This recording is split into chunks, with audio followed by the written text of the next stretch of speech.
Welcome, welcome, business owning moms, to my coveted maternity leave planning roadmap.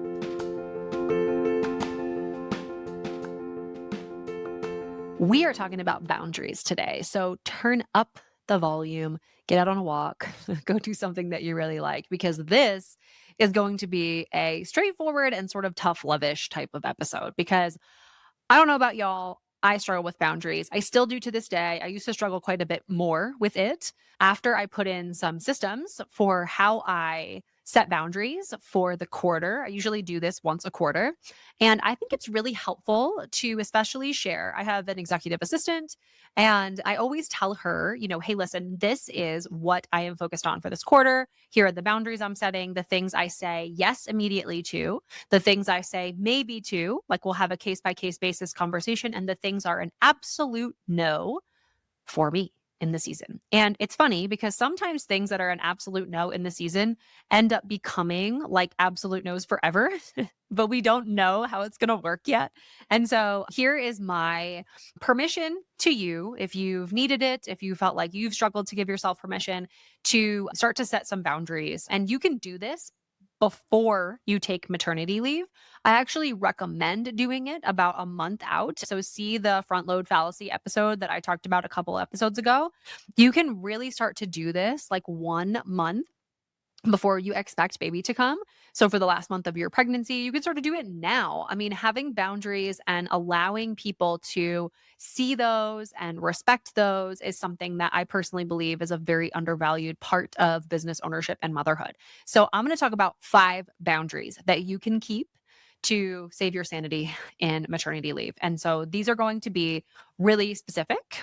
And again, maybe a little tough lovey. I think I might get a little bit of heat for this, but I think they're important. And so you can take what you think is for you and then, leave what isn't for you and expand or, kind of amend some things that I talk about here. But I think categorically, these are super important. So the first thing to set a boundary around is one-on-one work. So one-on-one work means that you are exchanging time for money. And this might be the way that you're currently working. So if you're in a dentist or in a law office or a digital agency or something like that, you might be trading time for money right now, which there's nothing wrong with that. I think generally speaking, though, if you are entering into a season of maternity leave or if you're entering into a season of early stage motherhood, trading time for money is going to become really, really problematic really, really fast. And so the earlier you can set a boundary around what types of clients you take on, what types of one on one work you do, or if you even do one on one work at all, those boundaries need to be very, very, very clear. So, for example, we supported a law office for a very long time at operations agency. And they only took on specific types of one-on-one cases. And they would get tons and tons of requests for so many different things in the substance abuse category, but they only took on one type of one-on-one work. It made work life a lot easier. It made hiring a lot easier. It made training a lot easier. It made systems a lot easier. And you can think about it. So if your business is actually structured around one-on-one work, the boundary might not be not doing it. It might just be doing it, but more specifically, or doing it, but at a less capacity. So like maybe instead of hiring on 10 clients at $5,000 a month, you're hiring on 5 clients at $10,000 a month. Big difference, big difference in terms of the level of one-on-one support that you can provide, the time and energy that it takes for you to hold space for those clients. And so one-on-one work may need a better and more specific boundary around it. Second is communication with team and with clients. And the reason I put communication in one bucket is because you most likely have a situation where either your email inbox, your Slack inbox, your text message threads, whatever it is for you, likely has a mixture of a bunch of different stuff in it. It can be from clients, it can be marketing, it can be from team, it can be whatever that looks like for you. And so I think the biggest 2 bits of communication are with your clients and with your team on the business side. So when you take time off for maternity leave, or you're starting to create that boundary around how people communicate with you, number one is no email first thing in the morning. It's a hard boundary for me. I am a big believer that our most creative, ideas come first thing in the morning that is true for me. It might not be true for you, but whenever you're feeling most creative, let's make sure that communication is off. So phone is on do not disturb. You are not in a position where you're getting pings and dings from your email if you're working on your computer. I am a huge fan of do not disturb, especially when I'm with Steve and the kids. Like I know they're downstairs right now playing and hanging out. It's kind of a rainy day here. So I have my do not disturb on. I'm working. There is no call or anything that would need to come through to me that would be more important than having this conversation with you right now. And so I want to say that because I think that a lot of times what we do as professionals and as moms is we start to over amplify some of the importance of things in our life that we feel like we can't set a boundary around. And if you want to come in and answer your text messages around 3 o'clock, which is like literally what I do, I'll answer my text messages at like 7 a.m. when I'm done my workout. And then I'll also answer them at like 3 o'clock. But all of my friends and family and anybody who loves me and knows me knows I'm not going to answer them for most of the day. Like it just doesn't happen. My phone's on do not disturb. I don't get any text messages through to like my home screen. And if I need to check on something or if I have the bandwidth to go in, if I'm waiting on a text message or someone's coming to visit us and I want to do it that way, I can either turn my phone off, do not disturb, or I can jump into my messages to see if they have answered me. So all that to say, communication is super huge on that side, just creating that boundary for yourself. So making sure first and foremost that everybody knows when they can expect responses from you. Second is I don't have any Slack or email coming through to my phone. So that's a super important one. And frankly, one that I had to learn. I am super addicted to my email. I can just like confidently say, I love to check my email. I love to be on top of my email. I'm a big inbox zero person. It's always been the way that I have managed. And even when I hired my first executive assistant, I was like, yeah, you can do everything for me except for my email. Like I'll just keep the email and then I'll forward you or respond and copy you on the stuff that you need to have attention to or task items or whatever. It's just something that has always been an issue, I guess, or an issue is maybe a loose term. I think Steve always says it's an addiction if you can't afford it. And I can afford, like, I don't have anything else in my like administrative bucket that I'm focused on besides my email. So, anyway, when can team expect responses from you and when can clients expect responses from you?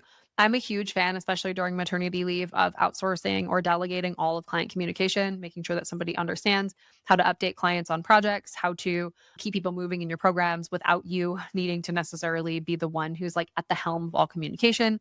And then with your team, I love this rule. This is something that my one of my mentors actually told me. His name is Dan Martell.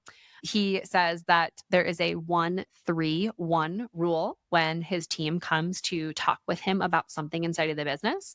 1-3-1 stands for one problem, three potential solutions, and which one is your favorite? Or do you recommend that we go with? And it's super helpful because I actually think that two things are true about this process. Number one is it helps you have more productive conversations with your team about things that they're struggling with, which is great. Second is it also encourages them to start to solve the problem before you jump in and help them solve it or go and solve it for them. So, for example, I talked to Lauren, my account director at Operations Agency. She's also our partner manager at Master Maternity Leave. But I talked with her about this and I was like, hey, like, what do you think of 1-3-1 after we'd implemented it? I think it was like for about 6 months. And she was like, a lot of the things that I would have come to you with, I actually ended up solving on my own. So it was great. I was like, oh, that's so helpful to know. And I think it's great to think and hear about that type of feedback as a business owner because you're wondering, like, okay, did this actually work for me? Did the, 1-3-1 rule make people feel like they couldn't reach out to me? And that obviously wasn't the case. So really great on communication. In the communication bucket, but I think its own separate thing is coffee chats or requests to explore synchronicities. I don't know. I'm making up words over here. So many people will ask you to pick your brain or to get on a coffee chat or to do any of those things. This is a boundary and a firm no for most seasons in my life. Now, sometimes it slips into the maybe category because of the fact that there are times when I'm building new things or I want to connect with people in different industries and I want to hear about, certain things that they're dealing with maternity leave or growing their business and their family. And so there are times where coffee chats become a thing. Also, when I join a community, coffee chats become a maybe in the community setting. So it's coffee chats only for CEO Mama, coffee chats only for Entreprenista, coffee chats only for Dreamers and Doers, right? So like those things, whenever I join a community, those are the things that end up being some of those emphatic yeses where I'm like, cool, I joined this community. I wanted to get to know people in the community and I want to offer my time or open up my calendar for this. And so coffee chats, general pick your brain session, people that are sliding into your DMs being like, hey, can I just have a few minutes of your time? The answer is no. No, they cannot. Fourth boundary you can set around maternity leave and early stage motherhood and business is in-person networking events. I am a big fan of being able to meet folks, out in networking events in real life, give them real hugs and real handshakes and all the things. I'm a big eye contact person. It's funny, our dog who has since passed, Lucy, she was big into eye contact. Like whenever you would look at her, she'd like her tail would just start wagging because she knew that like you were paying attention to her. And I'm a big fan of just meeting people in real life. And it's totally okay if, especially that's a driver in your business or something that you really like, it's okay to put a boundary around that. So you won't travel at X distance, right? Or you won't be gone for X amount of days from your family, in this season. And for me, that's true. I had a heavy like beginning of this year of travel. And now I'm in a position where honestly, I don't think I'm taking on much travel toward the end of the year unless somebody, books a VIP day with me or something like that. It's really going to be limited. And the reason is because I have a lot of work to do behind the scenes. Like I told you guys in a couple of episodes ago, like I'm in a very business focused season. I want to spend as much time with the kiddos as possible. We just moved to Colorado. I want to be here and be in our state and take little trips and do some camping stuff and whatnot throughout the rest of the year. But that's a boundary that I've currently set for us and in our life, because when you're going to these in-person networking events, it's not only like the travel and the time and the connection and all the things. It's like the time away from the business, the time away from the family, the time away from like your personal routine or your health, whatever that looks like for you. And so it can feel like a lot. And so permission to just put a boundary around that for this season. And fifth and final is actually a mantra that I used in Q4 of 2024. And I have actually now used every quarterly planning since. And it's doing things just because you've always done them. And I want to just, I guess, acknowledge the emotional weight of this, right? You have a program that you're doing that you've always done, or you offer a service that you are doing because you've always done it that way, or we have a home gym and we've had a home gym forever, like legitimately have never gone to a gym since we were like early in marriage. Like we've had our home gym forever. And earlier this year we were like, oh, I think it'd be kind of nice to just like work out in a public space and go to Lifetime and do the things. And so we joined a gym. And it doesn't say that we can't work out in our downstairs gym. And it doesn't mean that we're wasting our money because we're joining this other gym when we could totally work out at home for quote unquote free because we've already paid all of the investment to build the gym. But all this to say is like, and it doesn't have to be just for the season. The boundary can be, hey, I'm going to work out in public because I feel like I need that extra accountability, or I want to make a friend, or I want to learn a new skill. And so I'm going to start taking tennis lessons. And it's this whole, just because you have done it this way for a long time doesn't mean you need to continue doing it that way. And just because you don't feel like doing it this way for a season doesn't mean that you can't pick it back up again, right? This was me running over the summer when we were selling our house. Everything was so complicated. Our house deal fell through 2 times. And in order to get to Colorado, it was like months and months of our house being under contract and then not under contract and then back on the market and then under contract again. And then it was just so crazy. And so I always love running, and we had packed up our whole home gym too. So like we didn't have any like of our normal stuff in our house. We had to like go to Target and shop like early college kids and get like 2 bowls, 2 plates, 2 forks, 2 spoons. It was absolutely crazy. And I remember thinking to myself, I can't run during this season.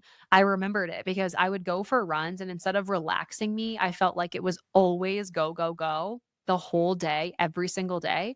And so that's when I actually started taking up walking, was through this house sale. Was I would just go out for these like super long walks and like think my thoughts and process things. And it ended up being really fruitful for me. But I literally would not have been able to do that had I not thought about this boundary. Doing things this way doesn't mean we always have to do them this way. And so recently I've actually taken running back up again, and it's been so great. And it feels like a treat for me. And I'm doing it at high altitude, which is jury's out on whether or not it's fun yet. But honestly, I'm finding a lot of joy in it lately. And I think I wouldn't have had I just tried to like force it and keep it through this really stressful season of moving and getting acclimated into Colorado life and switching things around in the business and getting Bond up and running, like I think I would have maybe resented it a little bit. So those 5 boundaries are so important and incredible. There's also so many little nuanced things that you can do within the categories. So redefining one-on-one work, making sure that you have clear boundaries around communication, saying no to coffee chats and people just kind of jumping onto your calendar for no specific purpose. In-person networking events, creating, boundaries around that. If you do public speaking, that's another big one that I kind of had to say no to some speaking slots and workshops this year. And then 5th is doing things just because you've always done them that way. I think everything can be on the chopping block when you are a new parent. Everything can be on the chopping block pretty much at any time. I'm a big fan of being able to reinvent yourself. I'm a big fan of being able to keep boundaries that feel true for you in the season. And it doesn't mean that they always need to be that way. But I hope that this was helpful for you. Again, a little bit of tough love here, hopefully a lot of encouragement, but bookmark this one. Like if you're struggling and someone's like, hey, I'm trying to get on your calendar, or you're having a tough time deciding whether to go to an in-person networking thing. I personally had something I really wanted to go to in June in a couple months, and I said no to it because it just didn't fit within the parameters of my boundaries for that season. And, it was a tough no. It was so tough. And so I want to acknowledge that holding these boundaries and sticking to them is actually really, really difficult, especially when you care a lot about what you do, when you've got someone that you love who's asking you to do something or hold space for them. And it's just going to be a challenge. So bookmark this, listen to it again at 2x or whatever your style is of podcast listening. And hopefully it will help you through a season of being able to prioritize yourself, prioritize your family, and the direction of your business.